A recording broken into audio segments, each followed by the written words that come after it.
আউযুবিল্লাহি মিনাশ শাইতানির রাজিম বিসমিল্লাহির রহমানির রহিম নাহমাদুহু ওয়া নুসাল্লি আলা রাসূলিহিল কারীম ওয়া সাহবা আজমাইন। সম্মানিত উপস্থিতি, সবাইকে স্বাগত জানাচ্ছি একটা জীবন ঘনিষ্ঠ বিষয়বস্তু নিয়ে আপনাদের সামনে আমি কিছু তথ্য শেয়ার করার জন্য চেষ্টা করব ইনশাআল্লাহ।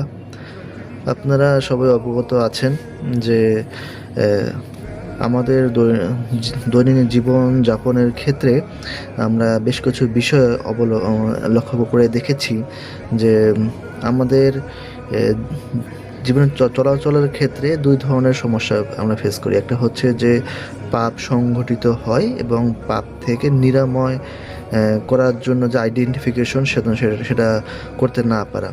পাপ কীভাবে হয়, এটা বিভিন্নভাবে আপনার পাপের পথ অবলম্বন করলে হয়। তো আজকে বিষয়টা হচ্ছে আমরা যে বিষয় শেয়ার করবো সেটা তাসফিয়া এবং তাসকিয়া, এই দুটো জিনিসটা জানার দরকার আছে।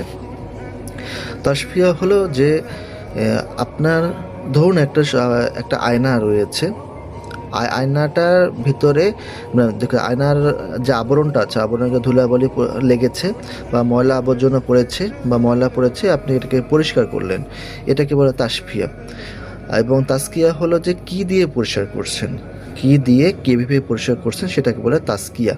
তো আমাদের অন্তরে যখন বিভিন্ন ধরনের পাপে কন্টামিনেশন হয়, পাপের সংক্রমণ হয়, এই সংক্রমণ থেকে বাঁচার জন্য আমাদেরকে বেশি বেশি আমল করতে হয়। যেমন জিকির আজকার করতে হয়, তওবা তাকবীর ইস্তেগফার করতে হয়, আল্লাহর কাছে হাজির নাজির জেনে আমাদের ওয়াদাবদ্ধ হতে হয় যাতে ভবিষ্যতে ইন ফিউচারে যাতে আর পাপ সংগঠিত না হয়।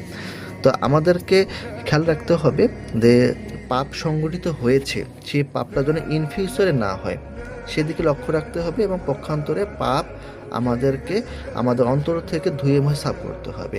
এই তাসফিয়া এবং তাসকিয়া আল্লাহ তাআলা আমাদের সকলকে পাপমুক্ত থেকে পাপমুক্ত রেখে জীবনযাপন করা এবং ইহক এবং পরকালে কল্যাণ দান করা তৌফিক দান করুন।